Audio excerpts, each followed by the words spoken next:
Estamos no segundo bloco do Alerj Entrevista, falando sobre as manifestações que ocorreram em todo o país e que começaram pedindo a redução do preço das passagens de ônibus. Deputado, no bloco anterior, o senhor encerrou o bloco anterior falando sobre as medidas que foram tomadas e as sugestões que apareceram em uma semana de manifestações. Que medidas imediatas o senhor acha que precisam ser tomadas diante da pauta? Não são só as passagens de ônibus, né? É ônibus, metrô, trem e barcas, no caso específico aqui do Rio de Janeiro. O que você observa? Que esses segmentos não têm transparência. As pessoas não conseguem entender o porquê do preço das tarifas, né? Se a qualidade do serviço está muito aquém do desejado. Então, eu acho, primeiro, que essas planilhas têm que ser amplamente divulgadas e auditadas. Porque, sem isso, fica muito difícil de se chegar a um segundo desejo, que envolve muitos milhões de reais, que é se buscar o passe livre, quer dizer, nenhuma tarifa. Se não vai se ter nenhuma tarifa, quem vai pagar? Todos os contribuintes. Então, a necessidade imperiosa de ter o preço justo, né? Porque ela é zero, ela vai se tornar zero um dia para quem estiver usufruindo, mas não é zero para quem paga, que é o contribuinte. Então, essa transparência é essencial, né? Porque hoje é difícil o acesso a essa transparência. É tudo muito... O executivo tem tanto poder, e eu não estou falando só a crítica aqui no Rio de Janeiro, não, no Brasil inteiro, tem tanto poder que ele passa a não dar satisfação ao país. Quando às vezes no discurso eu chamo de príncipe regente, imperador, porque é exatamente esse excesso de poder. Então, esse é o avanço maior que a população está pedindo. E não adianta vou fazer um pacto pela mobilidade. Quando, nessa última década, mas não só, se atraiu tantas montadoras e se deu incentivo fiscal, redução de IPI para mais carro na rua. E as regiões metropolitanas estão paradas, porque não tem sistema viário que aguente o volume de carros. Em contrapartida, o transporte dito transporte de massa não tem a eficiência devida para suportar o volume de passageiros. Então, esse quesito transporte, ele é importantíssimo porque transportes viabiliza a produção. Sem transporte de passageiros e transporte de carga, o país para. E por que nós estamos num momento econômico difícil? Exatamente porque os nossos custos de transporte são muito caros. Quer seja das pessoas que vão trabalhar, que ficam horas e horas no congestionamento, tem que sair muito cedo e chegar muito tarde, e transitam de uma maneira muito dura para elas, né? E o transporte das mercadorias, uma qualidade horrorosa das nossas rodovias e dos nossos portos, o produto tem um preço altíssimo. Então, esse é um dos grandes gargalos do país. Você veja, quando os economistas, e nós mesmos falando, a grande dificuldade do Brasil é porque o seu custo está na falta de investimento da infraestrutura. Está sendo dito, numa linguagem mais sofisticada, o que o povo nas ruas está dizendo. Transporte de péssima qualidade. E isso implica em aumento do custo dos produtos, né? Então, é encarar isso, um pacto de mobilidade, é não fazer mais aposta em carro e apostar no transporte coletivo de passageiros, com todo tipo de subsídio que puder dar, porque isso é que vai alavancar o desenvolvimento do país. Então, essa estaria entre as medidas imediatas. Isso tem a ver com a própria economia. E nas duas outras vertentes, é a qualidade educacional, que não adianta, é só com mais dinheiro. O senhor defende, então, os royalties para a educação? É evidente que sim. Como apoio aqui dentro, a emenda constitucional que já está aqui há 3 anos, o deputado Ponte Bittencourt, que propõe que a gente vá subindo os investimentos em educação para que nós possamos ter como investimento mínimo em educação 30% da receita corrente líquida, hoje é 25%. Para isso precisa de uma outra fonte de recurso, que não seja só que a gente chama fonte 00, o Tesouro, ou Fundo Nacional de Educação, etc., etc., que possa ser recursos do ROT, muito bem dimensionado, né? E a outra vertente é a vertente da saúde.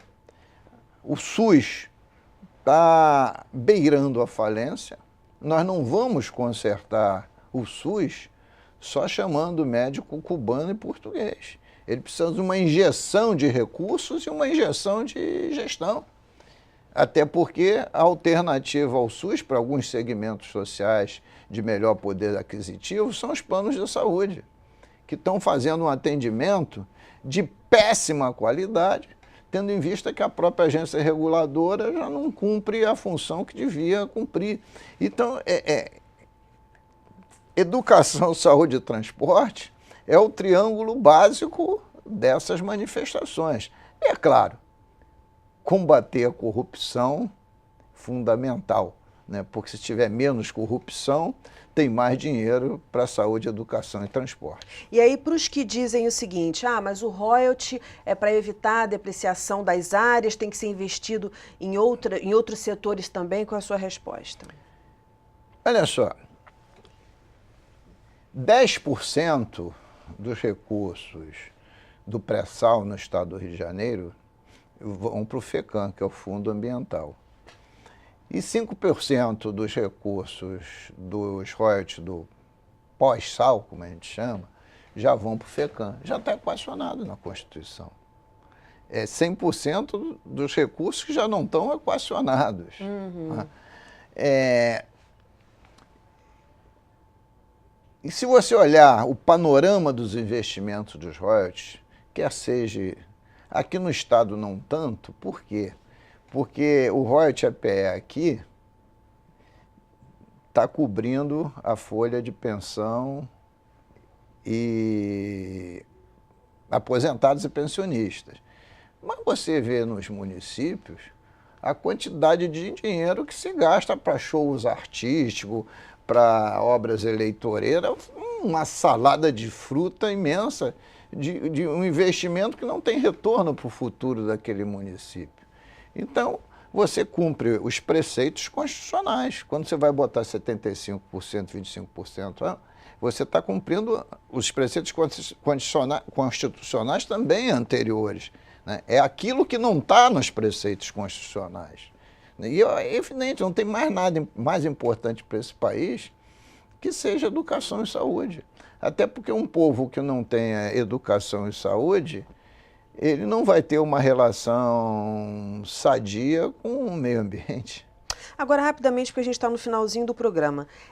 O senhor defendeu a reforma política. O senhor acredita que essas manifestações ocorreram em boa hora, já que a gente tem eleições o ano que vem? Eu acho que já essas manifestações começaram tardiamente. E elas, no meu entendimento, deram um sinal sobre a reforma política partidária eleitoral. Elas querem, mas elas sinalizaram 2 temas que não foi debatido até hoje no Congresso. Elas disseram que, no meu entendimento, que querem o voto facultativo e também a hipótese de você ter a candidatura avulsa. Mas mais do que isso, elas querem opinar. Então, qualquer que seja a decisão do Congresso, ele vai ter que consultar o povo, se é a reforma política partidária que o povo quer. Ou você vota tudo aquilo que tem que votar e faz um referendo consultando a população, ou você, antes, por plebiscito, lista uma série de tópicos, sim e não, para saber o que o povo quer que seja incluso na reforma política. Agora, o senhor que sabe tudo sobre prazos, e eu não posso deixar de perguntar isso agora por último, rapidamente também, é o seguinte, essa reforma ocorrendo, de acordo com prazos e tudo, se for célere, for tudo ágil, Dá tempo de fazer isso até as próximas eleições? Olha só, se for por plebiscito e botar esse plebiscito na rua em agosto, e o Congresso Nacional trabalhar em regime extraordinário, dá tempo, porque a eleição é em outubro, um ano antes, é 1º de outubro deste ano, né? Agora, se houver lentidão, não dá para essas eleições, mas prazo ainda dá, porque quase tudo que se debate em reforma política tem projeto dentro do Congresso. Já está lá há muitos anos, já está maduro para ir para a pauta, é uma questão de ir para a pauta, né? Então, mas antes de ir para a pauta, tem que fazer essa pergunta, ou fazer a pauta e perguntar depois. Mas eu acho que se houver celeridade, a resposta pode ser muito mais imediata. Porque tanto os poderes constituídos têm obrigação de fazer uma agenda positiva para atender às demandas que aconteceram nas ruas. A voz das ruas tem que ser atendida pelos poderes constituídos, né? Então, as assembleias legislativas, nós vamos fazer isso aqui, vai ter que ter uma pauta positiva. O que é a pauta positiva? É colocar em discussão e votação tudo aquilo que as ruas estão exigindo.